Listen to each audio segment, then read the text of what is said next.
akan bertanya dalam bahasa Indonesia, bukan dalam bahasa Belanda. Di alam Melayu. Artinya bahasa Melayu itu merentas. Tidak kira itu orang Aceh. Satu-satunya bangsa yang pelik dan tak ada arah tuju. Saat kunjungan ke Rusia beberapa waktu yang lalu, Perdana Menteri Malaysia dibuat terkejut oleh seorang mahasiswa Rusia yang bertanya dalam bahasa Indonesia. Ia pun langsung meminta maaf karena bisa bahasa Indonesia dan tidak berbahasa Melayu. Anehnya, PM Malaysia menjawab pertanyaan tersebut dalam bahasa Inggris, sambil menahan malu dan kaget. Ia menceritakan tentang tokoh-tokoh sastra Indonesia, sambil menegaskan bahwa dirinya bukan lulusan sastra, melainkan sosiologi. Momen ini memperlihatkan bagaimana bahasa Indonesia kini semakin mendunia. Bahkan, banyak orang asing lebih tertarik mempelajari bahasa Indonesia dibanding bahasa Melayu, terlebih sejak bahasa Indonesia diakui sebagai bahasa resmi oleh UNESCO. Bahasa Indonesia dah jadi bahasa rasmi ke-10 UNESCO. Bayangkan, dengan pengiktirafan ini, maka bahasa Indonesia akan menjadi sangat terkenal. Dan saya yakin, akan lebih banyak kelas belajar bahasa Indonesia akan dibuka di seluruh dunia. Kalau kita bahas soal kenapa bule-bule dan warga asing bisa kecanduan sama Indonesia, jujur aja ya, jawabannya itu banyak banget. Mulai dari makanannya yang luar biasa lazat. Ternyata bukan hanya bahasa Indonesia yang mendunia, tapi pemirsa bahasa Bali pun juga merambah.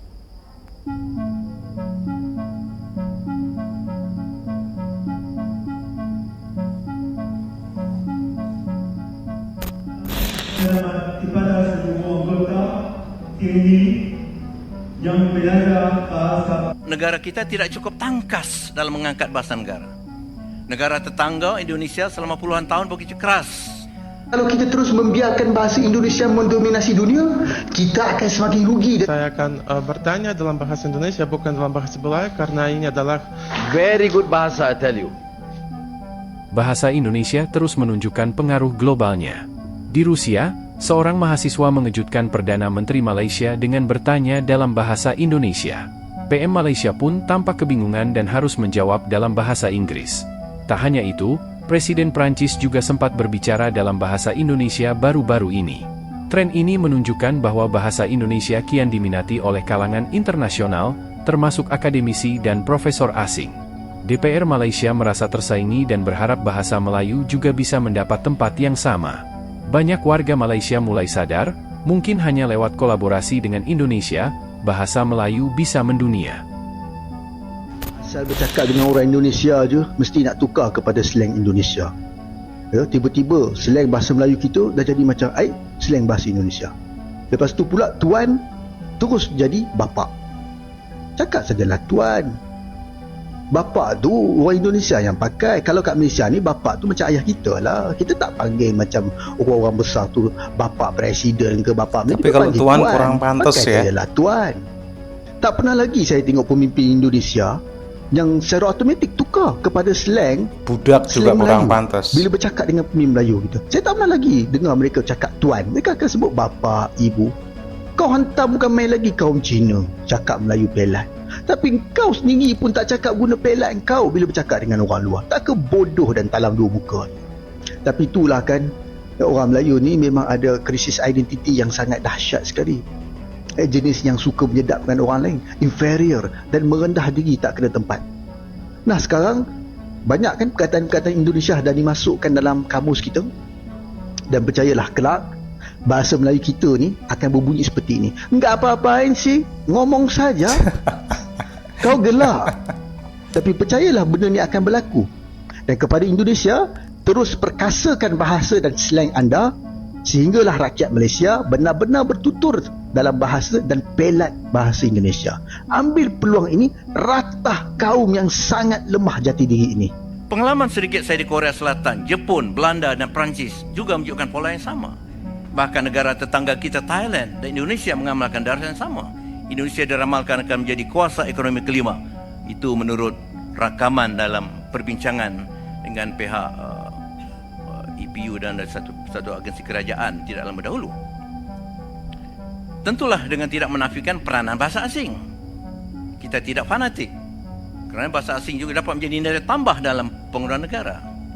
Peri pentingnya bahasa kebangsaan dalam proses pembinaan negara atau nation building, satu agenda bagi negara yang lepas pada belenggu penjajahan, tergambar dalam pernyataan yang teramat mulia Tun Kamil Rahman Putra Al-Haj, Perdana Menteri pertama negara kita, iaitu kata beliau, negara tanpa bahasa kebangsaan ibarat jasad tanpa roh. Saya mohon kerajaan lebih tegas dan berencana dalam pelaksanaan dasar bahasa kebangsaan. Langkah Perdana Menteri mengarahkan agar suara rasmi tidak menggunakan bahasa kebangsaan tidak dilayan memang patut dipuji.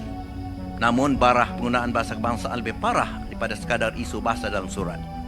Barangkali kita boleh belajar daripada pengalaman di Perancis yang dapat kita timba bila kerajaannya memberikan wewenang pada badan perancang bahasa negara itu dalam aspek penguasaan. Sehingga pernah dilaporkan bahawa sebuah syarikat yang tidak mengutamakan bahasa Perancis dalam laman sesawangnya didenda sekian ribu euro. Denda atau hukuman memang bukan matlamat kita, tetapi bersama-sama dengan peruntukan lain dalam akta baharu itu dapat menjadi salah satu mekanisme yang berkesan insya-Allah. Tohmahan bahawa para pejuang bahasa itu dogmatik, fanatik, ekstrim dan lain-lain hanya fitnah belaka. Kerana semua pejuang bahasa kebangsaan turut menguasai bahasa asing. Kalau saya berada di luar negara yang tidak faham bahasa Melayu, tak mungkin saya bercakap bahasa Melayu ataupun bahasa bahasa Jawa. Saya harus bercakap dalam bahasa asing. Datuk ini Pertua di peringkat antarabangsa pula, negara kita tidak cukup tangkas dalam mengangkat bahasa negara. Negara tetangga Indonesia selama puluhan tahun begitu keras, dan ahli UNESCO baru-baru ini mengisytiharkan bahawa bahasa Indonesia sebagai 1/10 bahasa rasmi di badan dunia itu. Salah satu kaedah yang digunakan oleh Indonesia ialah gerak kerja atashe pendidikan dan kebudayaan kedutaan negara itu di negara-negara utama di dunia dengan program promosi dan publiciti yang berkesan. Saya mohon kerajaan menggerakkan Kementerian Luar agar mewujudkan jawatan atashe pendidikan dan kebudayaan yang insya-Allah dapat mengangkat bahasa, kebudayaan, kesusastraan dan aspek lain tamadun negara kita di peringkat antarabangsa. Beberapa tahun yang lalu saya ikut serta dalam konferensi Minda Islam orang Melayu di Malaysia. Dalam konferensi ini seorang Melayu dari Amerika Serikat mengucapkan pidato mengenai tema tersebut dalam bahasa Inggris. Amerika yang membiayai pengantarabangsa bahasa Melayu, bukan Kementerian Luar Negeri atau Kementerian Pendidikan Malaysia. Paling meletak orang di Ohio kalau di Amerika, atau di Leiden kalau di Belanda. Ya. Ucapan selamat kepada semua anggota TNI. Ini Presiden Prancis ya? Yang kemarin ini.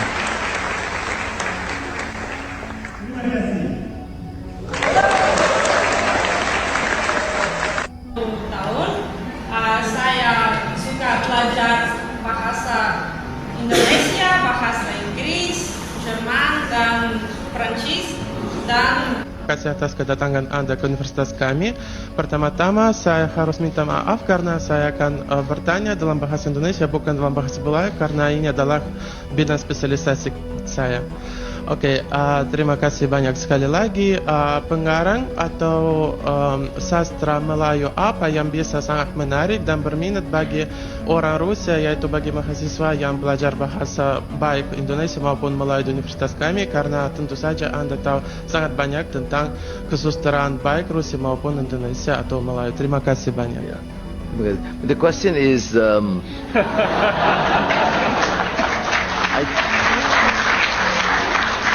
very good bahasa, I tell you.